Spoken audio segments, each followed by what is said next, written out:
Hi, I hope you're having a good day. This is Dr. Sheets. Today we're going to talk about some advanced data modeling techniques. And in the past semesters, we've never covered this as an actual topic in lecture.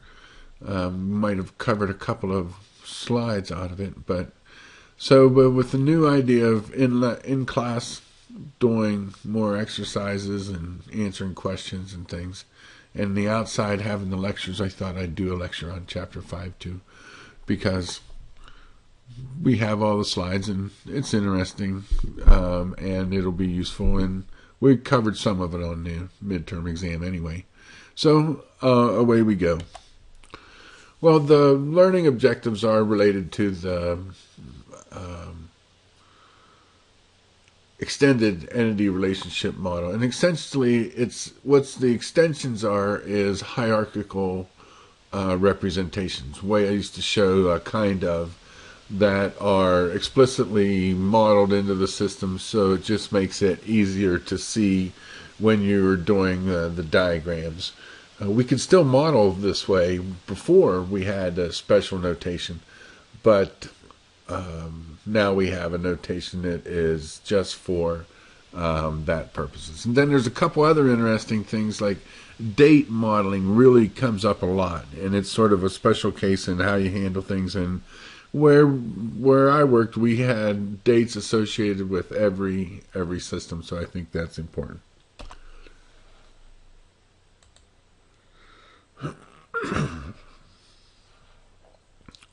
Well, the extended model has this superclass subclass idea that is intended to match more the semantics of the world. And in some things, it makes a lot of sense. In other things, I think sometimes we push this idea to have semantics that aren't really in the problem domain because we think it's cool to represent hierarchies in our data. And so I think we have to be careful with that. And but that is the idea. So, if we have a hierarchy, if there is a situation where there's something like we have vehicles, and then different types of vehicles, trucks and cars, and then different models of cars, those kinds of things that really represent true things in the world and the way the user looks at the world, I'm totally good with that. But on other concepts that don't normally be represented that way, just do the straight stuff. The straight stuff is amazing and good. So enhance is good too, or extend is good, but the original stuff is the most important, and these other things are really just special cases of using the things that you already know.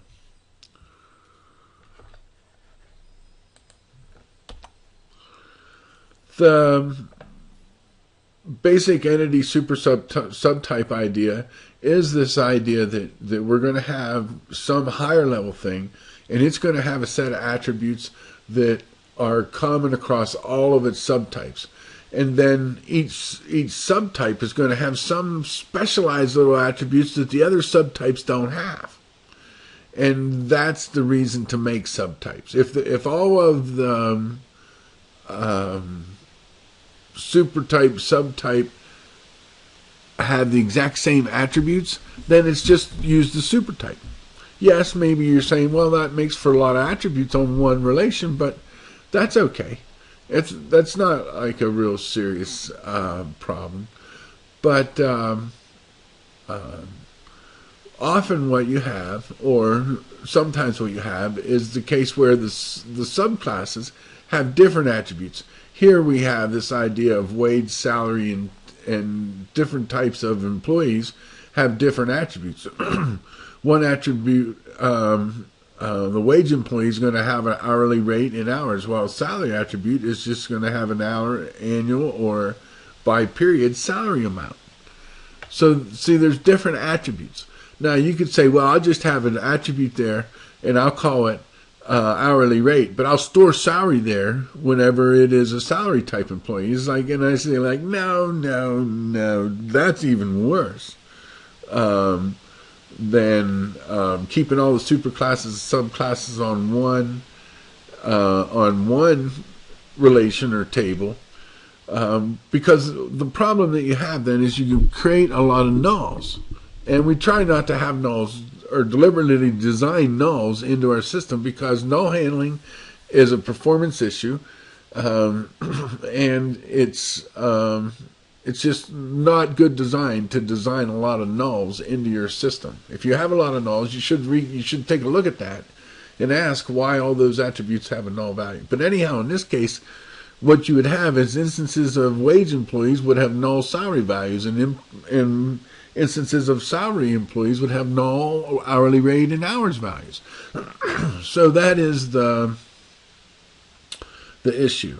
And so usually what you want to do is do this sparingly and only where it fits what the user is doing. And but I've done some really interesting designs in this type of modeling. So this gives you the idea how the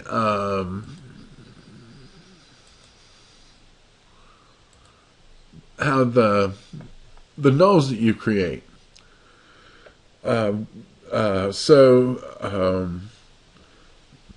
Here we're looking at media type and employee ratings. These are like pilot ratings. So here you have pilots mixed in with regular employees. And so and you can see all of the employees that aren't pilots have null values for their rating and medical type and their license, because these people that have attributes are pilots. So you build in those nulls if you put all these instances together in the same entity. And that's the motivation for doing this super type subtype kind of modeling, right? So that you end up not with tables that are a bunch of nulls. So here what you're going to have is end up with an employee table and a pilot subclass of that table. And so what it really is it's this hierarchy where the more general thing is higher in the hierarchy, like the employee, and the lower, more specialized things like the pilot is at the lower level. Or similarly, if we had the example of the employee at the higher level and the wage and salary subclasses. You know, we might also have something like a person class, and then in that person class is a kind of employee and also a kind of as a customer, or both a kind of person, right? There's all kinds of things that we can model this way, and so what you're looking for is the subclass is a kind of the superclass. You know, and the classic example would be in robin is a kind of bird. Bird is a kind of animal. And so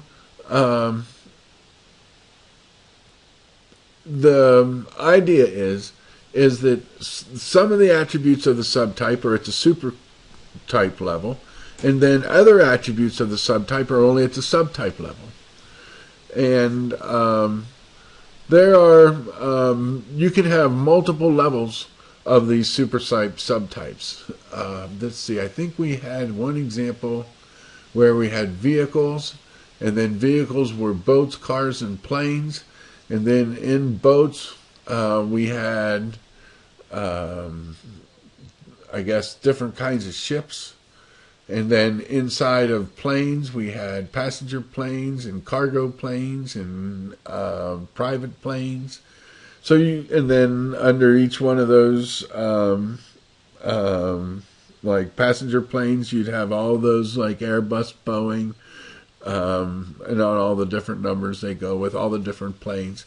So you see, like, you can get really carried away with this type of classification. I don't think you'll see more than 4. You may never see it. And if you never see it, I don't think you're missing anything. What I recommend is don't put it in your model unless it's really in your world. And sometimes it's not in the world.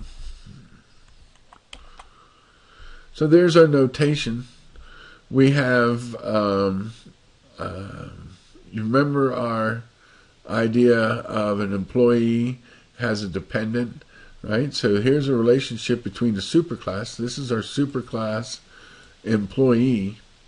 And so these attributes of last name, first name, initial, hire date, and employee type, those are attributes that you have regardless whether you're a pilot, a mechanic, or an accountant. So those are the three subtypes of employee that we have modeled in this design. So the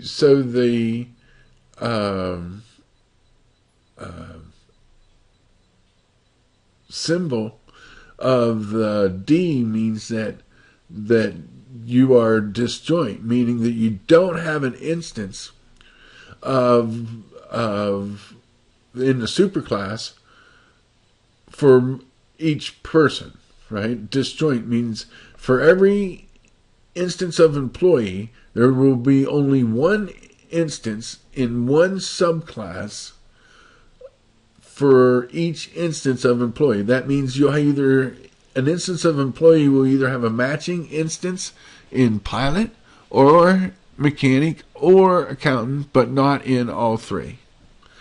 So in this company, you can't be a pilot, mechanic, accountant and have all three different designations. You can only be one of the three. You can't be all three. And this applies to everybody.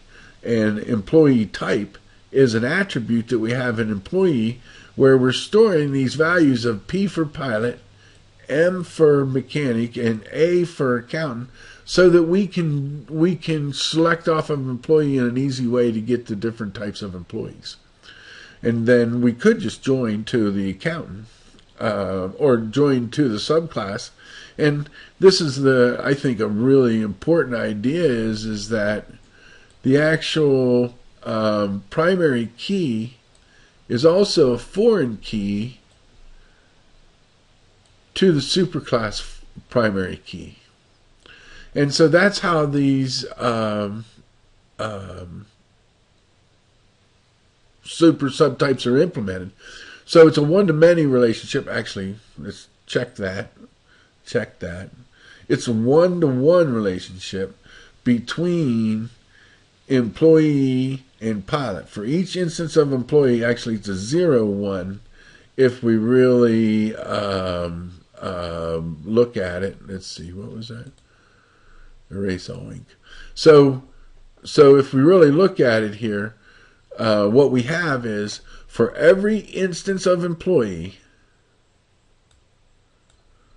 there will be an instance either of pilot,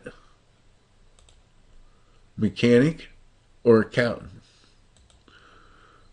Right? So for some instances of employee, there will be no instances of pilot, because if there's an instance of a mechanic, there won't be an instance of pilot for that instance of employee.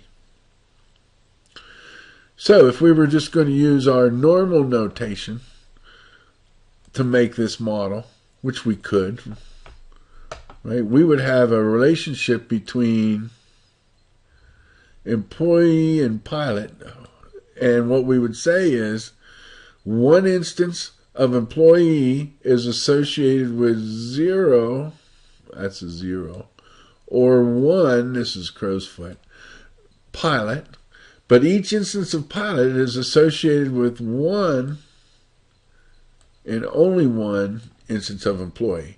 And that would be the same relationship that would exist with mechanic and accountant too.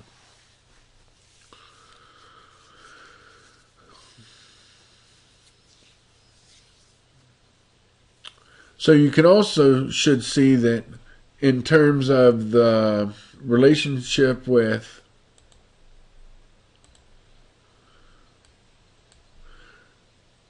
between employee and dependent, where an employee has 0 or many dependents and dependent is for 1 and only 1 employee.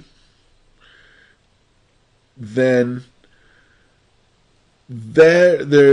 every instance of employee, whether they're a pilot, mechanic, or accountant, would have those relationships. So if they are also a mechanic and accountant, there is sort of an implied relationship here between employee num and employee num. Even though we're not really thinking that we will use that relationship, right? Because when we're working with dependents, we're probably doing things for all employees. We probably don't treat dependents different depending on what job people have. But just observe that that's a relationship, right? That's like a functional dependency. Is there a functional dependency there? No. It's just a foreign key relationship that's incidental to the design, is what I'm thinking. And so you might have a question of whether you'd want to make a query between any of the subtypes and dependents, because the design shows the relationship at the higher level, supertype. Then even though you could, because the primary key is the foreign key there, you might want to think carefully before you do that.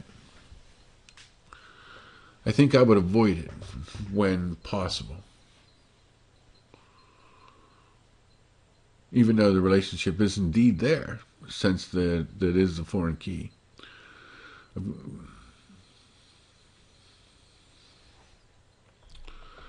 All right, well, I think these are interesting, and I think they can be useful. Like I said, when we worked with Sprint, we did a really interesting model.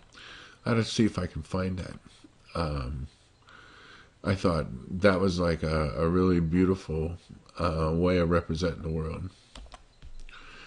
Well, inheritance is this idea that the subtypes have access to the attributes of the supertype. And really they do, because of the foreign key relationship. Since we store the value of the supertype key, we can make the relationship and then have access to those values. And in this way, quote, inherit the attributes from the supertype. Yeah, you could call it inheritance. When you get into real object-oriented systems like Smalltalk and others, they have true inheritance, and this is just making a relationship with a foreign key in my mind. But in fact, you do have access.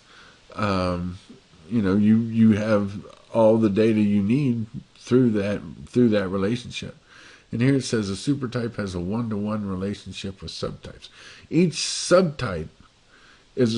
instance of a subtype is associated with one and only one instance of a supertype, but each supertype can have 0 or 1 instances on a subtype. And that would even be true on an overlapping subtype. Then, in the same way that we talked about how the relationship between employee and dependent, in a way, you inherit that relationship because you have the primary key and the foreign key already exist to link into the other entity. So, like in dependent on our prior slide. So, in a way, you do inherit that relationship. And to me, I am, just slightly skeptical of using that type of inheritance, even though, sure enough, once you have the value of the primary key of that instance, you can then select it.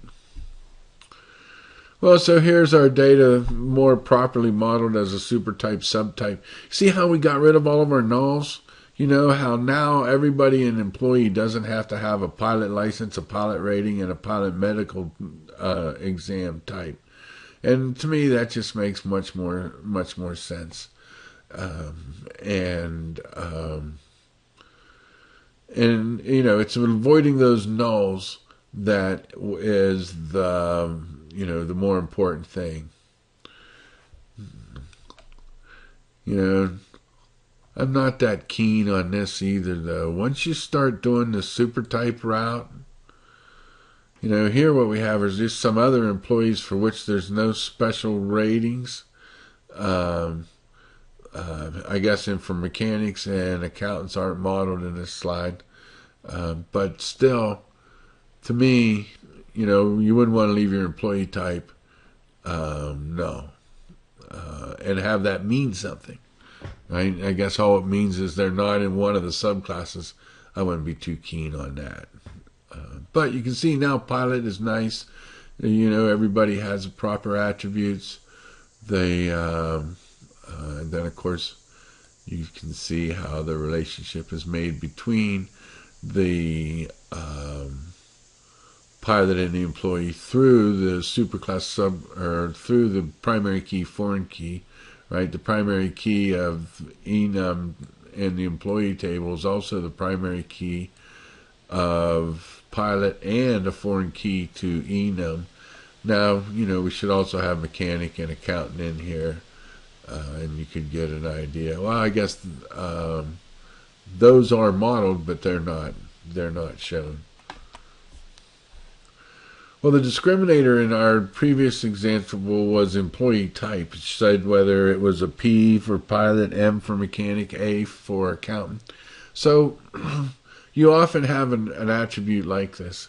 You don't really need it. You could just join to the subclass on and know all the ones that were that subtype. But if you want to order by something, it's very, very common to have a subtype discriminator. And that way you can do a lot of things without actually having to access the subtype, except for the places where the data are different. And, really you're talking about adding or handling a lot more data perhaps when you're doing subtypes. You can see the pilots really do have an additional 4 items that they want to include in our system that we need to know about them. Well, let's see. So what you do, the reason you have this type variable is so that, anytime you want to say, okay, give me all of the accountants, and then you can just select with the subtype, and you could do a report, and then if you then join to the subtype, you have all the attributes for accountants, and it's just a way to make your queries a little bit easier. And easier to work with and easier to understand.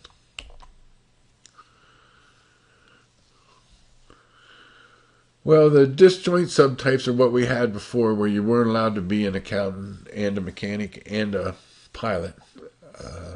And so they really represent unique subsets.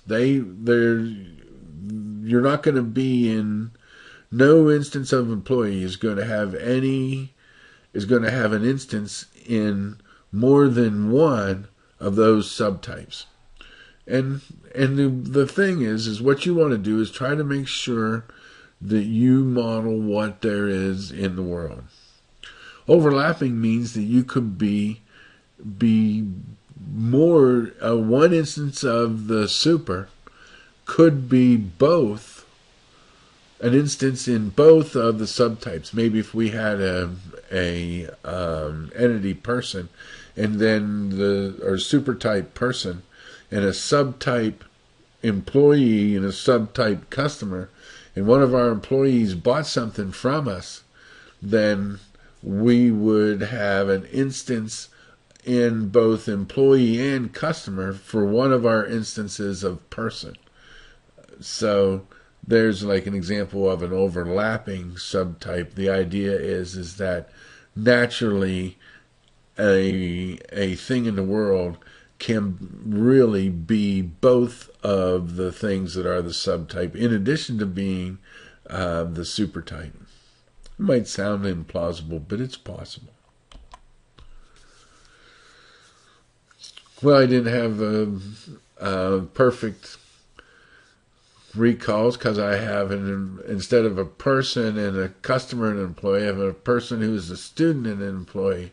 Is it possible for for one person to be both an employee and a student? And I would say, yeah, it probably is. Although, where would they go? I guess they go in as professor with a rank of assistant, or TA, teaching assistant, graduate assistant, right? Because they could be a graduate student, right? And this only refers to their classwork, their hours, and their thesis, right? So here at this next level, we have an overlapping situation. Each person can be an employee and can be a student. So you see, in this situation, we have to have two indicators. And this is just a 0 or 1 probably, where we say, is there an employee? 1 for yes, 0 for no. Are you a student? 1 for yes, 0 for no. So then you come down under employee, and we have another overlapping situation of one is the employee is a professor, another is the employee an administrator, and you could be both, a professor and then what rank you have. And so you can see here one of the ranks could be graduate teaching assistant, another could be associate professor. And so you could have an instance in person, an instance of employee, an instance in administrator, and an instance in professor, all for the same person. One person could have 4 instances going that way. Now, could one instance of, okay, so we already said you could have an instance of person that is both an employee and a student. And then we come down, and the next thing we see is a disjoint indicator, meaning if you're a student, you can only be either a graduate student or an undergraduate student. And we're recording that in student type. All right, so if we have let's say we have an adjunct professor, they could have a instant in person, an instance in employee, an instance in professor, unlikely to be an administrator as an adjunct professor.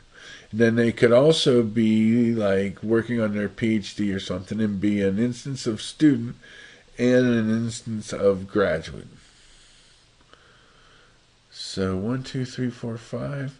I guess we could imagine a situation where they were administrator of something, and get to where logically it could be possible that one person could have an instance in 5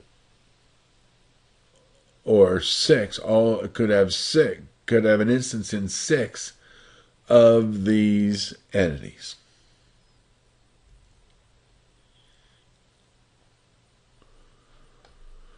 Based on the overlapping and disjoint subtypes listed. All right. Well, these discriminating variables that we talked about, yes or no, are you a professor? Yes or no, are you a employee? And so if you answer both of those, the person is both an employee and a professor, so they'll have instances in both of those entities. Completeness specifies whether the instance must have an instance in one of the subtypes. Partial completeness is in a single line, and if you remember back to the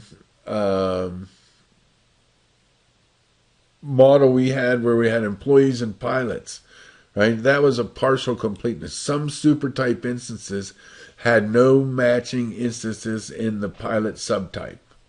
And then they never showed us the mechanic and accounting subtypes, so we can't say. But what we can say is that there were instances of employee, and those instances of employee had different attribute requirements than the instances of pilot. And there were instances of employee that were not in pilot, therefore there was a partial completeness. Total completeness means that every supertype instance must have a matching instance in some subtype, right? And that's where if we have person, we must be either at least an employee or a student.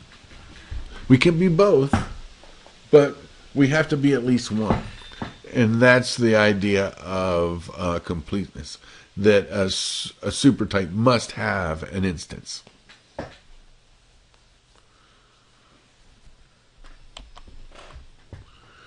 There's our symbology.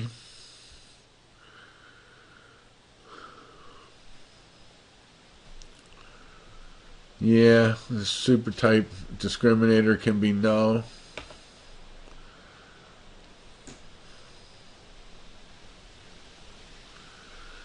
I'd say that I think most of the time we end up using hierarchies.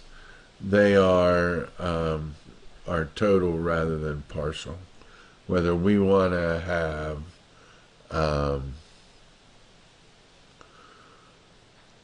I think there's just something designers don't like about that looseness of undefined subtype, right? Like a null value in subtype indicator.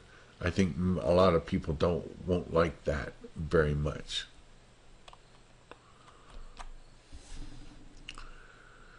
Well, the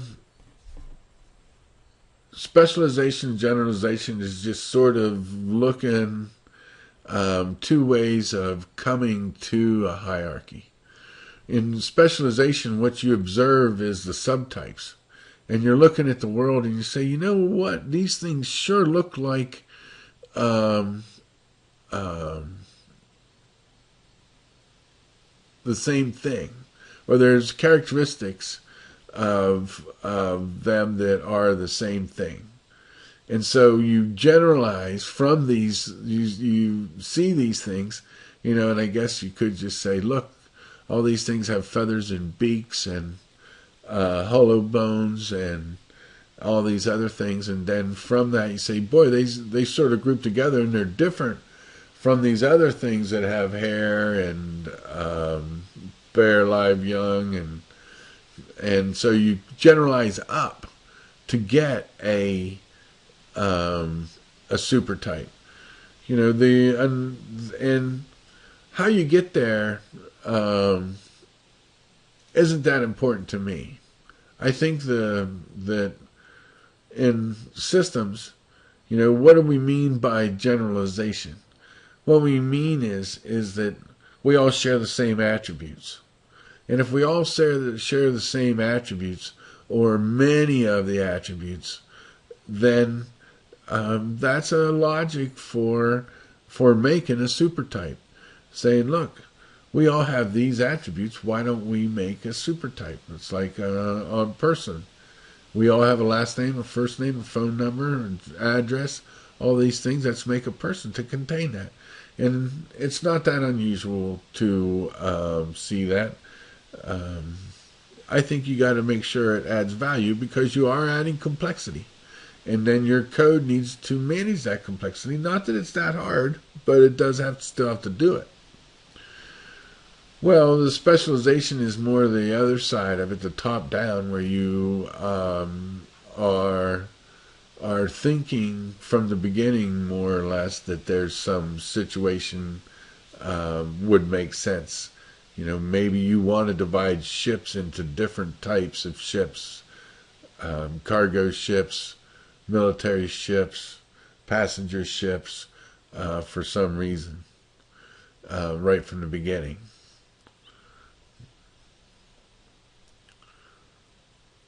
Either way, what you're doing is you're taking all of the common attributes, and those are going to be in the subtype, and the more specific attributes that are describe the thing in more detail lower in the hierarchy than the thing higher in the hierarchy. Those more details, those additional attributes, that's what is going to go into the subtypes.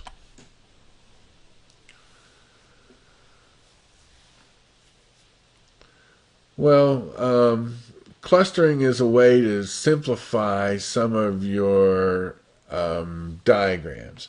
And so it's possible sometimes to say, these two things really are just really one thing, and they're adding some complexity to our diagram. It might make it simpler if we just imagine that they were together and not separate. And so in the end, they have to be expanded back to be the full model. And I just have a complexity-seeking personality or something, character flaw. And to me, I like more complex models, but I can see where people like to do this, and I'm okay with it as long as you don't lose any important relationships when you do it. But that's what usually you do. Say you have these three clusters that represent some sort of combined thing in the model. You might then represent it by just one thing instead of by three entities. And I think we have an example here. Well, so here what we've done is we've clustered our location, which used to be building, and room. We've combined those two things to be a location, right? And we have a class offering, which is located in one and only one room. And we've also we've reduced the complexity of offering, which I don't know if you remember, which was course and class, right? And so now those two entities are in here, but the relationships among them are preserved. And so this makes your model simpler. We've made where before we had two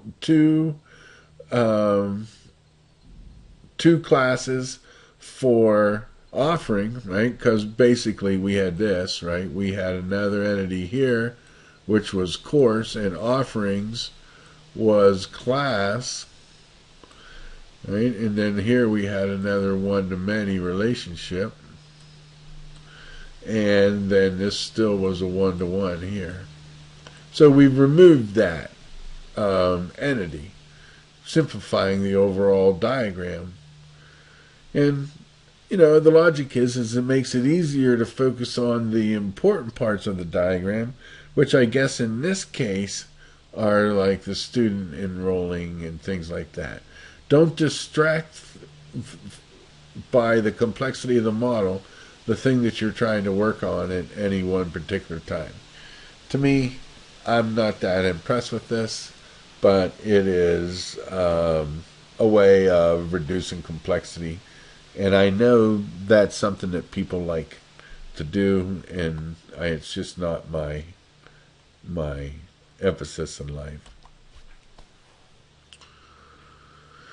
So this is what the model looked like before, where we had course and class, right? Those were collapsed into offering, and room and building were collapsed into location.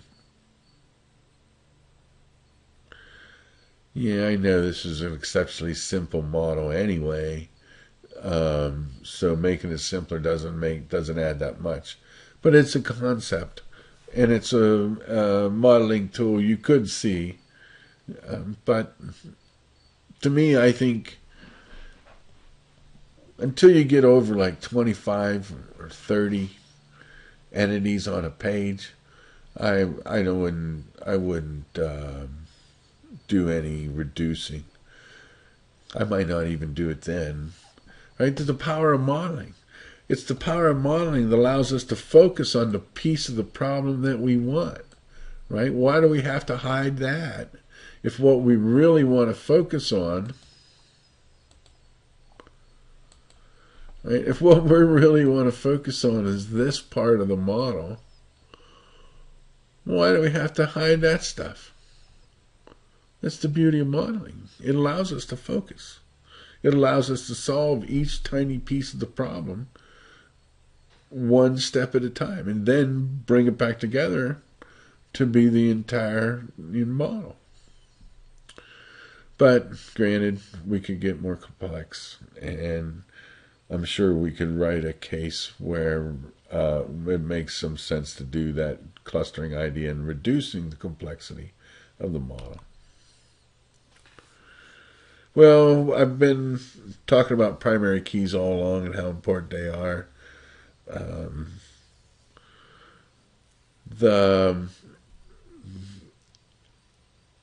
Getting a good key is really important. If possible, I'd go with a single attribute. Sometimes it's not possible, or it makes really good sense to go with a combination that sort of ensures some sort of uniqueness across them, or something like that. That often makes sense. But again, I just want to emphasize how important it is. A lot of times there's something out there that you can use. It's familiar to end users, part of their world, then you should use it. If you have to, you can develop your own, you can have your own key.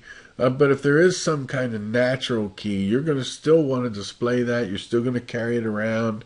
And so if it works, if it really is uniquely identify all real-world objects, like our meter ID in the Department of Energy was a real thing. There was no duplicate meter IDs. That meter was a real thing out there in the world attached to the line somewhere, right? So the meter ID made perfect sense for the key. Now, meter history had to be the key and the date, but the meter itself, the key made perfect sense. Meter ID makes perfect sense. Well, I'm sure you're saying, la-da-da-da-da, uniquely identifies every row in the table, guarantees entity integrity. We heard it all before. Yeah. This is what we do. We design keys and key structures. Primary key, foreign keys are the most important things that we create. Right? That's why each one of these little tables, it has a half a dozen or a dozen attributes, is so simple to understand and work with. But it's this power of building this key, foreign key structure that allows us to do the joins, right? To bring these things together in a unified way, in a way that presents information to the user in a way that they can use it. So I guess I don't want to overharp it, but I'm glad they come back to it in this world, or in this chapter, because we've been emphasizing it all along, and soon it's going to be too late, and we will have picked our key in our process. And I guess that's where we are now, that we have reaching this point in the design. We're completing our ER diagram, assigning our key values. One thing new is this idea of security compliance. For example, you don't want anybody's SSN to be their key when other people are going to be seeing it over time. This is really important. No change over time. Once you give a key value, it has to stay for all time. That's a problem Colorado Wildlife had that messed up my application once. Well, sometimes you want to use a composite key. Whenever you are doing a many-to-many and you are want to guarantee uniqueness across that many-to-many, it often makes sense to do a composite key. On a weak entity, we talked about the strong identifying relationship by making it part of the key. I think you'll have policies related to that wherever you are, and I think that will have to guide your preferences on that. But I think it makes a lot of sense to do that too, so that you're it is part of the key, and that helps to make sure there's a solid link.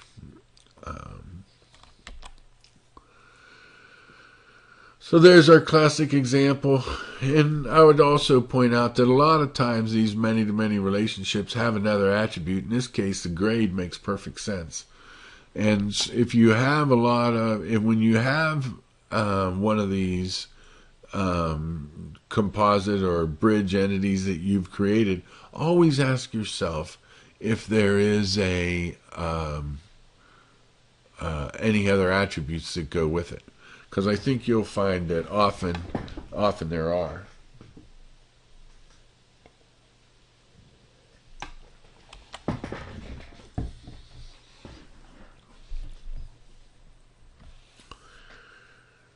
And I'm sure you're getting tired of hearing this too, but the real reason to do these things is when your understanding of the problem domain and the world that you're trying to create your model for,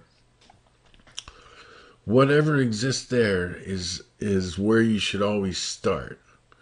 Now, sometimes you might have to decide that those things are less than perfect, and you don't want to use them, right? But you should always start with the identifying relationship, and then ask yourself if you want to go away from it. And like we said, we know that our team here at Virginia Tech decided to go away from that, a strong identifying relationship with their index number for their classes of each semester.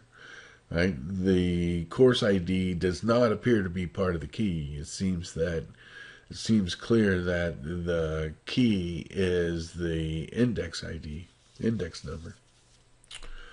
So depending on the situation, you have to decide what the key is. And this is one of your important roles as a designer. Well, the surrogate keys, whenever we want to create our own key from some sort of UUID or something like that, then I think it just means that there was no good natural key, and I am totally cool with UUIDs.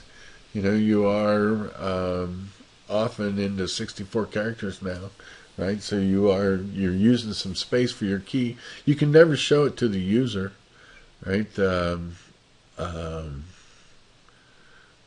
never understand it. So you're still going to have some way of making logical sense for the user to distinguish between instances in the system.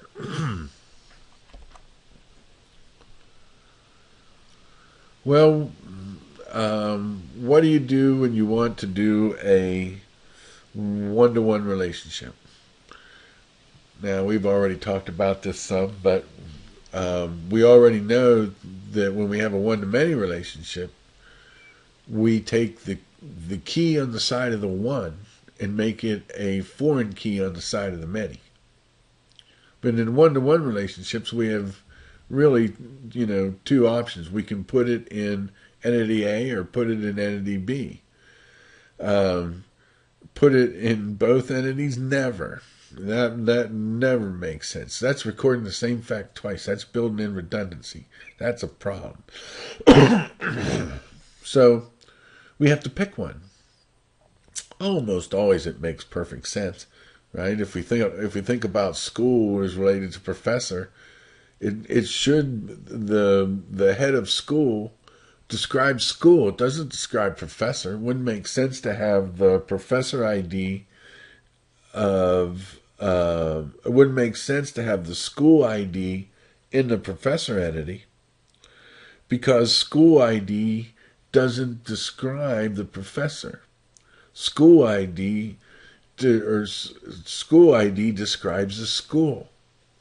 And so there what we need is the professor ID that leads the school. The head of school describes something about the school. Therefore, the foreign key should be in school, not professor. Similarly with department.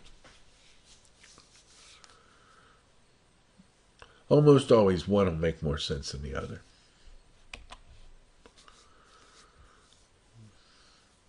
If you have an optional side, then you want the foreign key on the optional side. Right? Otherwise, you build in a bunch of nulls. And that would have been true if we would have put the school ID on the professor in my previous example, because then there's only one of the professors is going to be head of school. All the other professors would have a null value for that school ID if we put our school ID in professor. And so here what we're looking for is the manager ID, right? And one instance of employee manages 0 or 1 departments. Each instance of department is managed by one and only one employee. Right? The manager employee num. See, I would add a prefix here, MGR underscore EMP num, so I know that's the manager's employee num, and be done with it. Should be obvious that this is where employee goes in this case. Well, time variant data. This is really an issue. You might just think of it, so what's the big deal?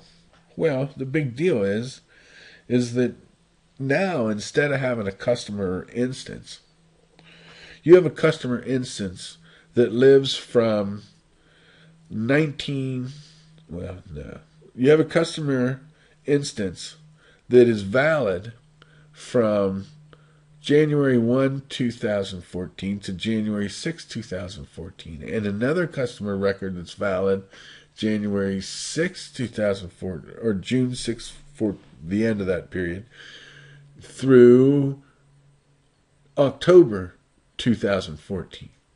You see what I mean? Now you have multiple instances per customer, and whenever you draw off of that file, you need to be sure that you are always querying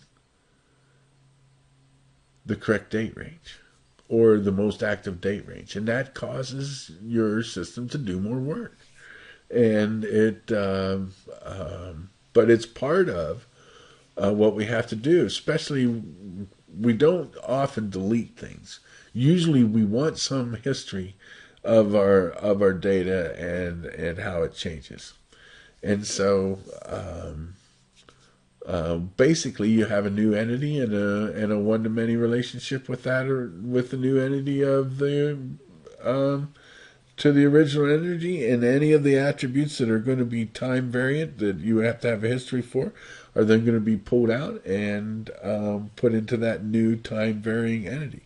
Often, all entities are time varying, right? So here we have our this idea where we have an employee salary, and what we're going to try to keep track of is that salary amount over time. It's just a one-to-many relationship where you have the employee combined with the start date as the key. And then you always just search for the highest start date. Now,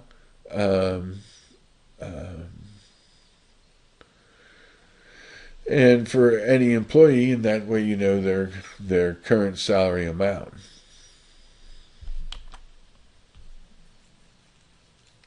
All right, here we have another example where we are keeping track of, we have the employee's current salary here, I guess, so that whenever we need it for reports or things like that, we know it. We want to maybe check what employees are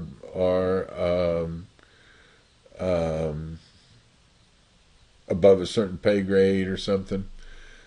So we have our relationship between department and employee and our management question.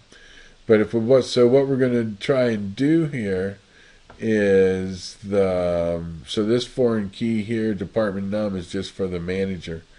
And then that's for I guess the date the manager was assigned to that department. And then here the employee, the job history, this tells us when the employee started with a particular department. And I guess under this model, it would certainly be possible for an employee to be in multiple departments. And if you think about it, what has to happen here is when the person's job code changes, their employee number would be the same, their department ID would be the same, but their date that they were assigned to that new job code would change, and perhaps their salary on that job code would change.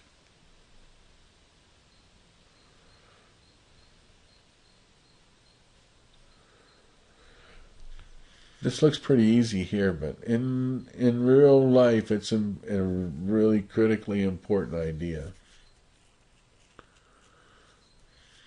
It gets a lot more complex. Well, I'm not that concerned about these design traps, but since they mention them, I can talk about them. I think it's just mostly an inaccurate understanding of the world, right? Because the world doesn't have these things, right? So it's really, in a way, just sort of weak design or not completely thinking through the problem. Would probably be my assessment. If you turned in a fan trap on one of your assignments, that's what I'd say. Inadequate preparation or attention to detail. Or problem understanding, something like that. Well, what happens is when there's two one-to-many relationships, and it's sort of an entity gets in the way, or the one-to-many relationship is sort of reversed. All right, so here we have the idea of three entities, sort of a sports division, maybe in some sort of professional or other athlete or other higher level, NCAA or something like that, where the division has many teams, and each team is in one division, and then a division has many players, and each player is in one division. Well, those are true. That's true. I mean, you can't say that teams aren't in divisions and then players aren't in divisions, but the normal understanding of this model wouldn't be this, right? This relationship, while there, right, would probably be implemented by a relationship here, where each player plays for one and only one team, and each team has one or many players. Right? That's why I say this idea of the fan trap. But here is the fan trap idea, right? Is it's one instance of division to many instances of teams, and one instance of division to many instances of player. But a key fact is lost here of which player pays for which team. This is just poor design.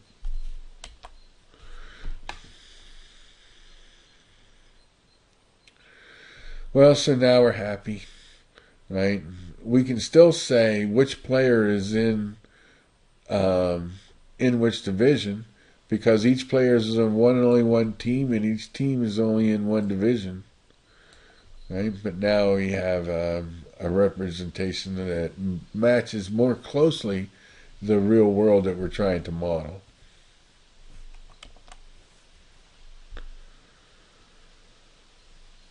Well, there can be multiple relationships between entities. If they're recording different facts, they're not redundant at all.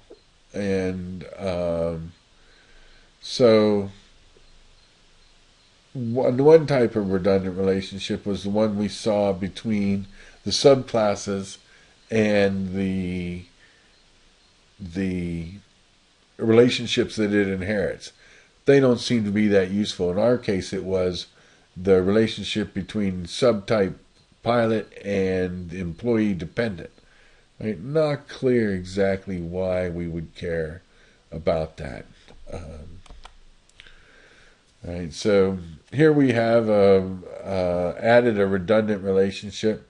Right, we don't really need this relationship to get back to division from player, because we already know if we have an instance of player is related to one instance of team, one instance of team is related to one instance of division, we can easily write a query to know this relationship that we are putting in, right? Adding this division ID foreign key. Why we're doing it, we should have a reason. Although I will admit, in some of my models, I've seen this idea crop up, and to me, I'm not sure. I know I have models with this in, but I don't think it's the best idea.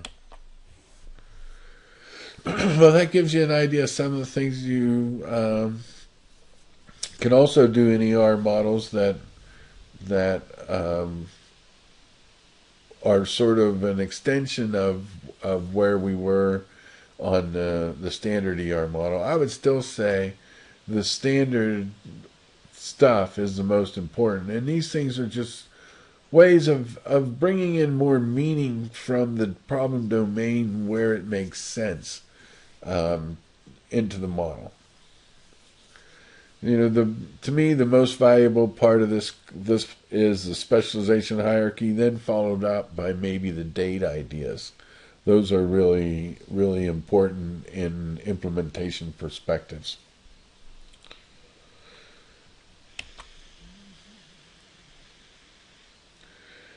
The idea of the how you get to it and whether it's partial or complete, I think is important for you to think through. And I think different people have come into the world in different ways. Some people are generalizers, see multiple things and see common things among them. Others are try to organize their world in a top-down way. And I think where you get in trouble, whichever way you like to do it, is when you don't make sure that what you're trying to do matches the world. Well, in terms of clusters, you know, yes, you can make your models simpler using them. Of course, at some point, you're going to need to expand that model back out before you can actually implement it. History and time variant data are really important. It's part of, I think you won't see very many real life systems that don't include something about this. And that's one of the main reasons I wanted to talk about this chapter, is that this idea of history of time data is very, very common and something you should be aware of. All right.